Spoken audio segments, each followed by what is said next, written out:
ஒரு தேசிய கட்சி எம்ஜிஆர் உருவானதால் ஒரு நன்மை உண்டானது.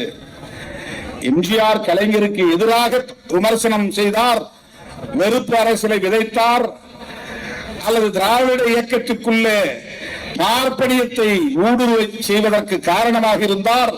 ஒரு பார்ப்பன பெண்மணியே ஒரு திராவிட இயக்கத்தின் தலைவராவதற்கு அவர் பாதை வகுத்து தந்தார் என்ற விமர்சனங்கள் ஒருபுறம் இருந்தாலும் ஒரு நன்மை வாய்த்தது என்னவென்றால் தேசிய கட்சிகள் இங்கே காலூன்ற முடியாமல் தடுக்க முடிந்தது.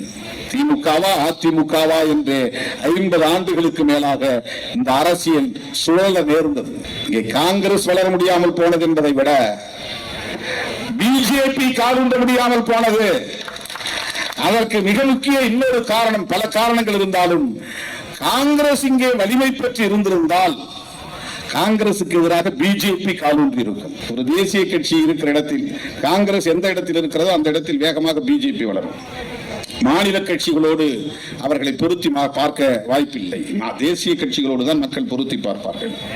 காங்கிரஸ் இங்கே வலிமை பெறாமல் நேர்த்து போனதற்கு அல்லது அது வலிமை குன்றி போனதற்கு எம்ஜிஆரின் எழுச்சி ஒரு காரணம். எம்ஜிஆரா கலைஞரா என்று இருந்த இந்த அரசியல் ஜெயலலிதாவா கலைஞரா என்று மாறியது.